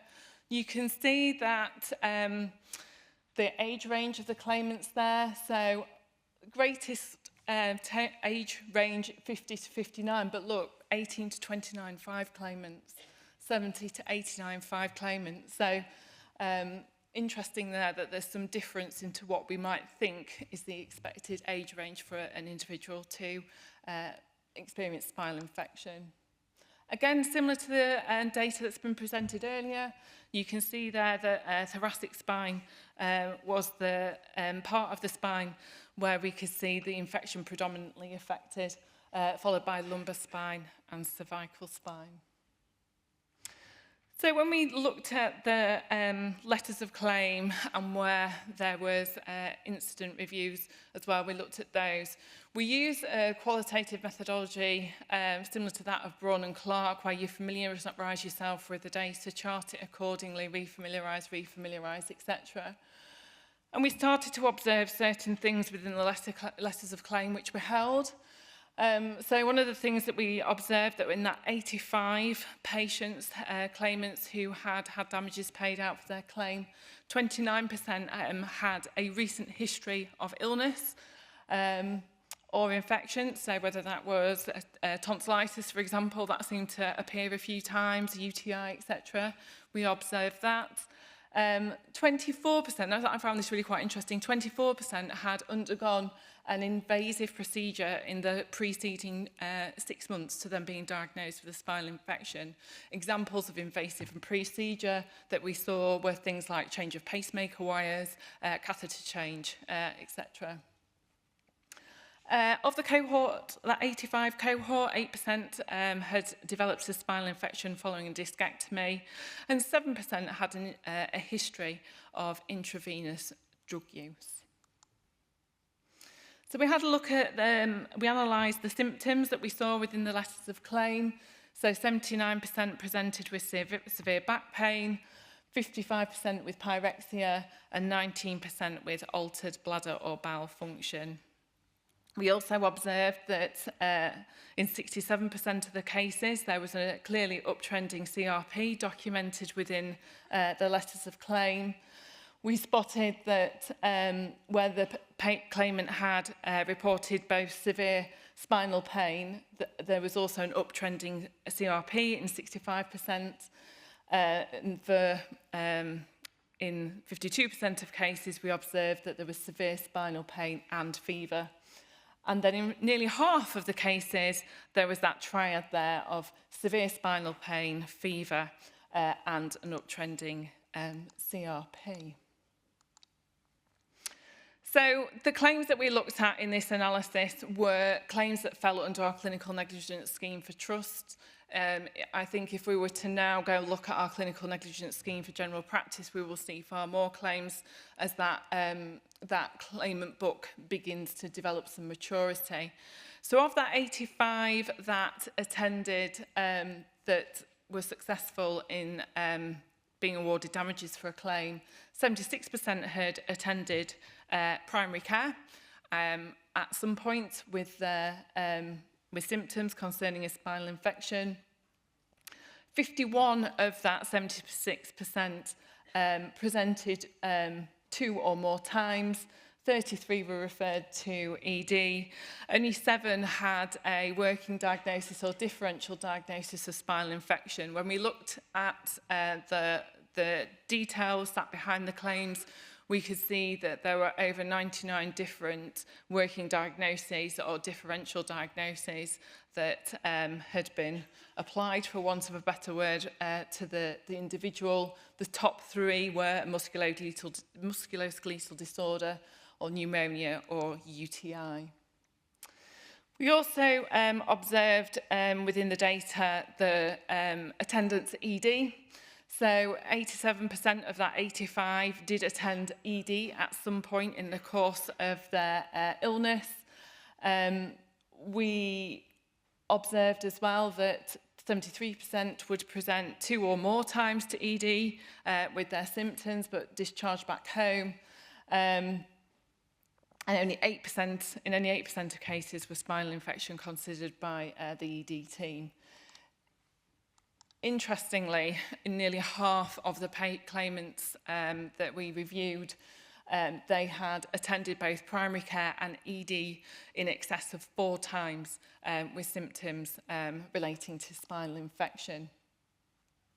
So this slide here gives you an overview of the different types of AVID cause. So that word is a very legal word around that we use within NHS resolution. So the proposed causes by the legal teams is what contributed to the harm arising from a delay in the diagnosis of spinal infection. So 65% spinal infection just was not considered as a diagnosis.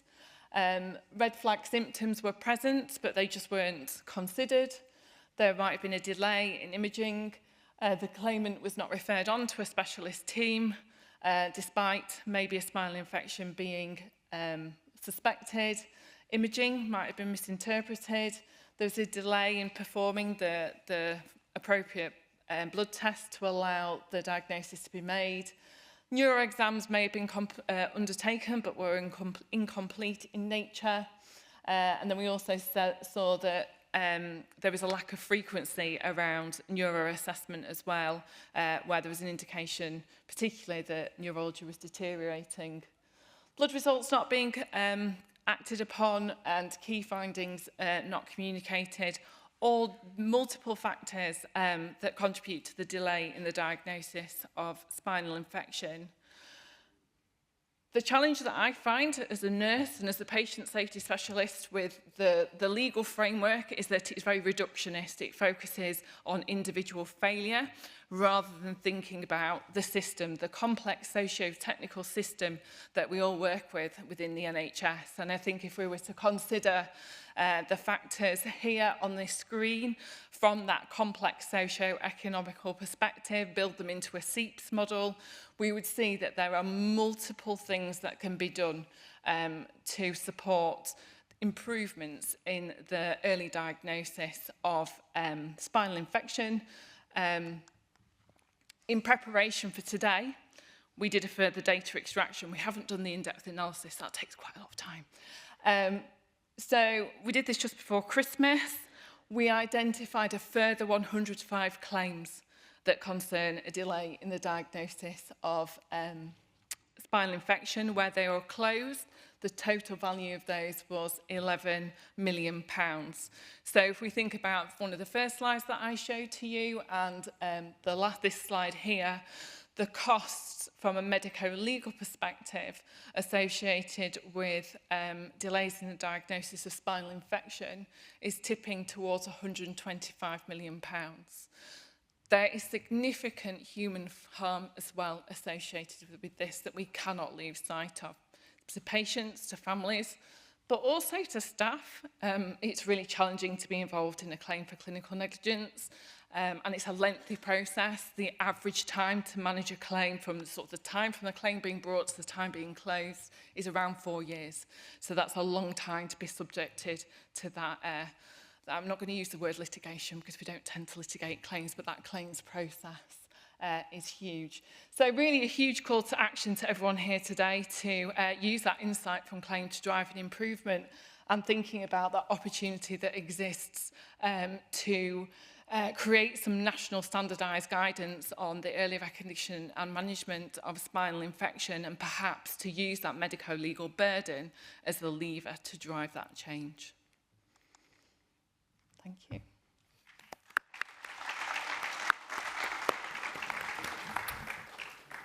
We'll open for questions in the house. While somebody is coming, can I just clarify, the one which was paid, this 85 patients, all of them were delayed diagnosis with some sort of harm? That's correct. All delay in the diagnosis for spinal. With harm. And there is usually no time frame. Each case is determined based on their how that happened. What I mean is not like delayed 3 months, 6 months, or just a delay? Just a delay, yeah. Okay. Could I clarify one thing? You put two figures in there. One was cost of closed claims, and the other one was the damages paid. Yeah. Is damages paid included in the cost of claims, or is that separate? In the closed claims, damages will be in that. So the rest of the amount is going to the legal teams? If that's not damages, that's the legal to cost. the claimant law firms, defendant law firms, so on and so forth. Alex Gibson-Stanmore, thank you very much for your presentation. It's always sobering to hear the amount of money being handed out on behalf for claimants. But so a couple of points really. Do you really think a pathway and standardised way of approaching it will cater for every eventuality that one might come and find when you see patients presenting to the emergency department or to general practice? I suspect it won't. And my feeling is that it just makes things much easier for the lawyers to litigate, because the first thing they ask for is, where's the pathway? Did you follow it? And it's just too easy for them. Second thing is just a comment on the amount of money being handed out by NHS Resolution. I don't know what your approach to it is, but if I was in charge, I'd be fighting every case tooth and nail in order to try and reduce the amount of cases that are brought, perhaps with minimal merit. Just would like your comments on both of that. Thanks. So I'll answer the second question first, if that's okay. So some of you may or may not be aware that there is growing attention towards clinical negligence reform because of the growing costs. Jeremy Hunt has just published a paper from the all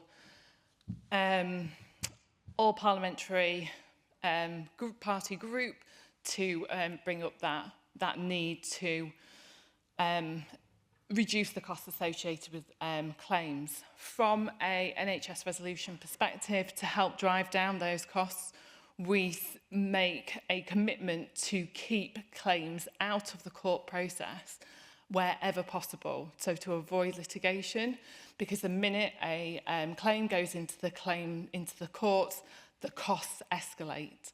That can be quite a challenging cost-risk benefit to balance off, in terms of there comes a point where a decision has to be made to pay out on a claim because the concerns are that it's getting to the point of needing to go into a court environment where the cost will just escalate even more and more and more.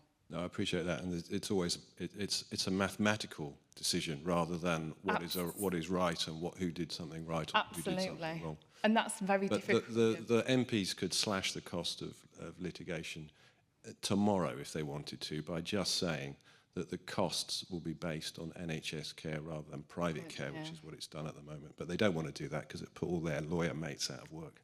But if you did that, it'd have the added benefit of not only reducing the cost of claims to the taxpayer, but also putting a load of lawyers out of work. I can't comment on that.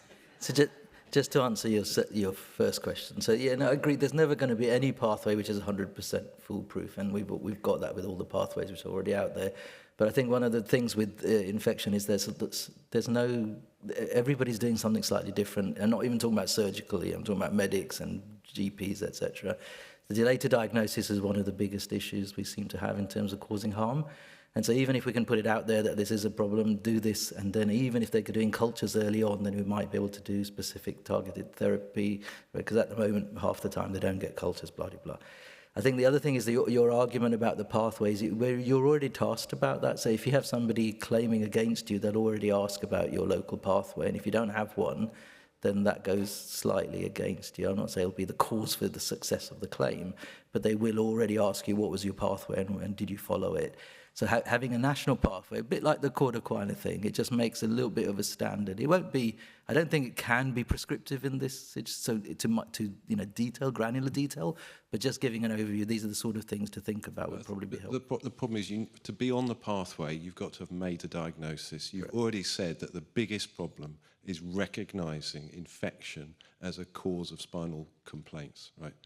And I feel very sorry for general practice because they get a lot of people with aches and pains walking in every day, and the same in A&E, and it's really difficult. It's dead easy us sitting here thinking about spinal infection because we know spinal infection causes spinal pain and all this sort of stuff, but a lot of people don't. So I mean, I applaud your presentation, Vinny, because it was a fantastic way and a great approach to how to manage these things.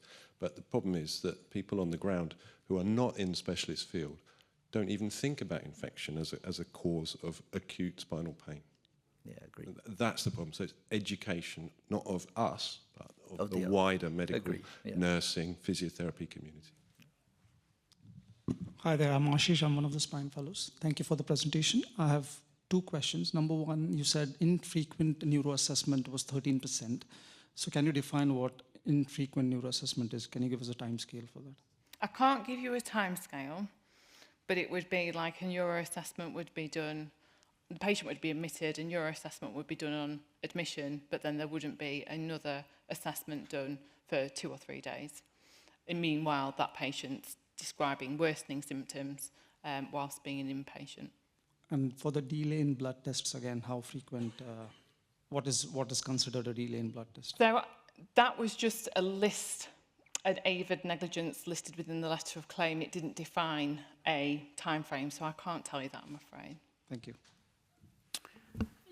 Just a comment. The problem we face is there is no stick for the claimant. There is all carrot, because in the scenario of no win, no fees, they claim. And the people who don't get successful, there is no stick for them. But it has already costed a large amount for the NHS because they had to fight the case. And that's one of the reasons, I suppose, you go out of court settlement. But if there is a proper fight, a lot of cases will not become successful. So just building on that, can I ask, when you resolve these cases, who makes that final decision? Is that a set of clinicians who think that, yes, this was reasonable care? Always, all care may have some pitfalls and we can find minor faults here and there. But is that a reasonable chance of success? Do clinicians decide, or is that again a mathematical, statistical question? Because if we break down your figures, to my basic maths, it seemed like every patient or claimant was given £500,000 over the 10-year period. And out of that, 20% seems like the legal cost. So about £100,000 went to the legal teams. If I was a lawyer sitting in there, that's easy, nice money for me to pick up one case a year that will get my firm £100,000. That's fantastic income. So I would be fishing for infection cases, cordyceps, and that's what the figures are out there. They know what they're looking for. So I think what we are suggesting is if we fight this out, then we may lose out more money on 1, 2, 3 cases, but at least the message will go that we are ready for that fight in the battle. Plus we get our costs back from the claimants or their insurers. So I think you're articulating the Sorry. need for litigation reform, aren't you, very clearly there. From a safety and learning perspective, it's very difficult to argue the legal decision-making that underpins these claims. That would be something more for our legal team to answer. Expert witnesses, I know there's some controversy around that, are used to inform, I heard a groan there, are used to provide evidence to support, the arguments for and against the clinical care and whether that met the standard, etc. And that is in place. But I think there is a very clear argument to re-look at the approach to how we manage harm that has occurred through negligent care. And I say that from a personal perspective rather than an NHS resolution perspective. I think there's a very, very interesting point that you raised there around business models associated with claimant law firms and how they are targeting individuals who may have suffered harm through their NHS care. And I think there's another dimension to this that we have to consider, which is around the health inequalities piece. So what about those patients who have suffered harm, but English isn't their first language, who don't have the digital capability to be able to navigate the system that they need to navigate to pursue redress for the harm that they suffer through negligent care? Hi, James Tomlinson, Sheffield. I just wondered if we know how many times ED and GPs get this right, because it's easy to sit here and say they got it wrong. My suspicion is we don't have the data, but my hunch would be for every one they got it wrong, they got it right hundreds, if not thousands of times. So what we're really saying is if we want to stop this, we have to do bloods and a scan on every patient who possibly could have spinal infection. And that makes this problem a very different problem. There's now 100 patients a day in ED, all waiting for their MRI and their blood tests. And I don't think there is a perfect answer, but it's what does the system think the balance between those two camps sits? And do we have any data to start to have that discussion? I'm not aware of that data. I don't know, are you aware of that? No, I agree with you, James. And this is the big problem, because as Alex was saying, is if back pain or myalgia with temperature, I mean, that's all of us, right? You get a cough and a cold, you're going to have that. So it is that's just being a certain age, isn't it? Exactly. So it is really, really difficult. And it's interesting because I think it was the EANS guidelines, if not the North American ones, suggest suspicion is back pain and pyrexia. And for us, that would be a disaster. So I think it'd be really interesting to look into those 85 cases in detail, and looking at it backwards and saying exactly the litigation, if we're talking about just the litigation, is it a significant delay in diagnosis, like the 8 weeks that review cited, in which case you could argue that should be picked up, versus the acute episode. And I think that is a bit of work that we probably need to do to look at that. I mean, it's the same argument for GPs dealing with headache. They deal with hundreds, thousands of headache, and they have to pick up that one missed meningioma. They have to scan thousands of people. So, you know, obviously with a guideline, it won't be able to solve completely. But am I correct in understanding that if a claimant fails or lose in a case, they don't have to pay anything to NHS as a compensation?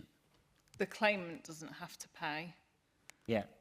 It depends on the agreement that they have with their claimant law firm, but I don't think I can answer that question competently.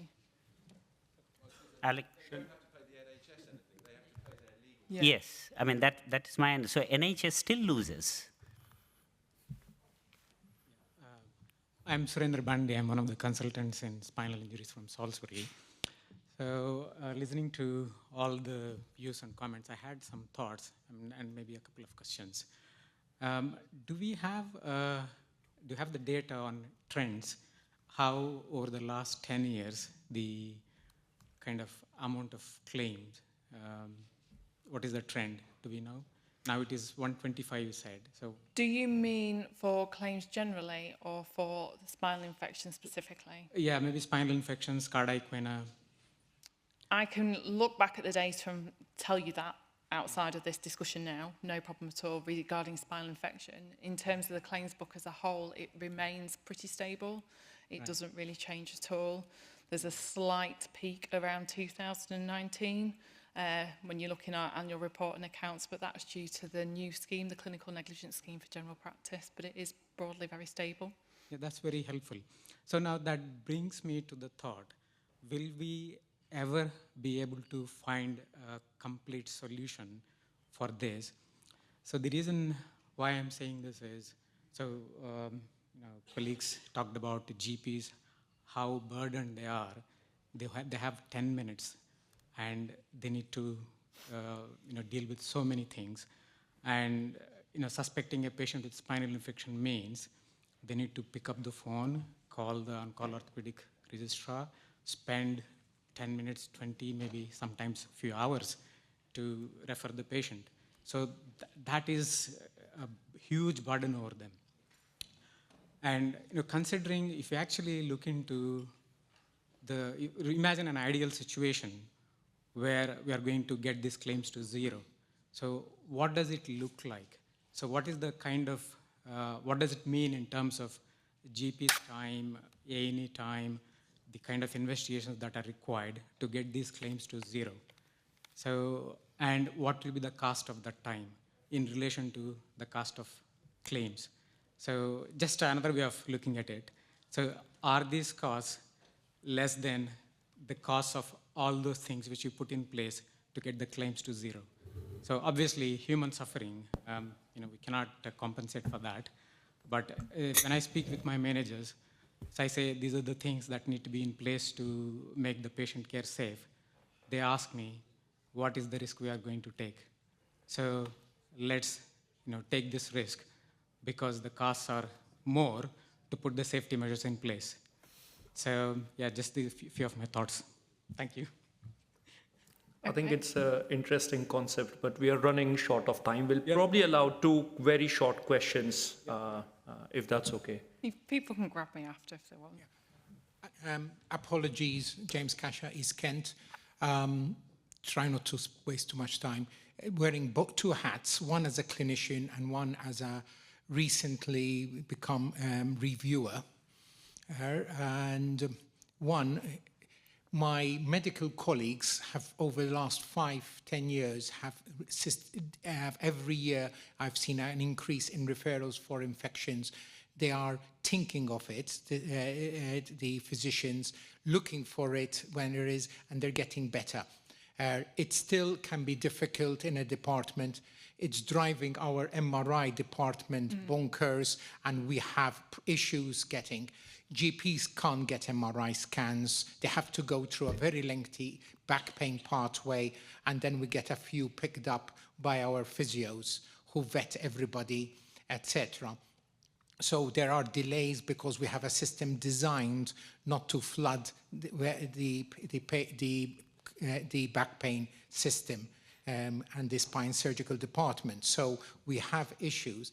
From the reviewer point, I've seen claims which range from the heartbreaking to the absolutely infuriating and the sort of thing, yes, patient, why wasn't the patient seen by a neurosurgeon? He saw an orthopedic spinal surgeon and was discussed at an MDT, and the right treatment was done appropriately with no long-term harm. And I wonder how many of them end up having at least their legal costs paid. I would love to have some info just as a feedback, because I'm trying to make sure that my opinions match all my colleagues here. But I would greatly appreciate if out of the room you could give me some help and advice. I don't know if my comments are relevant to everyone or not. Last quick short one. Abhinay Kamath from Sheffield.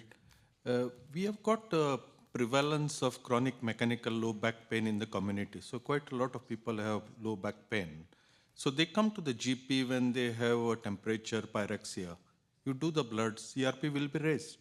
So at what point do you send them to MRI? Or should we follow the policy which the GPs did during the COVID pandemic, when you have breathlessness, go to the A&E? So you say if they have got chronic low back pain, pyrexia, go to the A&E, and they will sort it out. And they will invariably have to do an MRI scan for everyone. Do we have a capacity in the system to deal with all this? If we don't do this, then obviously we will have incidences of missed infection, and that cannot be classed as negligence by the individual who is dealing with it. It is a systemic problem, isn't it? That's what I am trying to say. I don't think degenerative low back pain would have a high CRP and pyrexia. So it's a different debate, isn't it? It's a different group of patients that we're talking about. And again, this is why I say we need to look at the 85. If the concern is litigation, then we look at the 85 in detail. And if actually the litigation happens because of neurology deformity or destruction, then that's a different ball game, isn't it? So I think we're kind of assuming that we're talking about every single back pain that comes across a GP, and we're not. We're talking about people who have significant features which imply spinal infection. And if a low back pain, general degenerative back pain, doesn't have high CRP. No, but when you have pyrexia, you have a high CRP. That is very common, isn't it? What you were saying, association, but not directly related. The CRP may not be because of spinal infection. It may be because of the pyrexia by itself. Sure, I get you, yeah. I think we'll continue this over the lunch if we want to. We'll resolve this over the lunch. Lovely. So Thank you very much. Thank you. I want to call on all the speakers.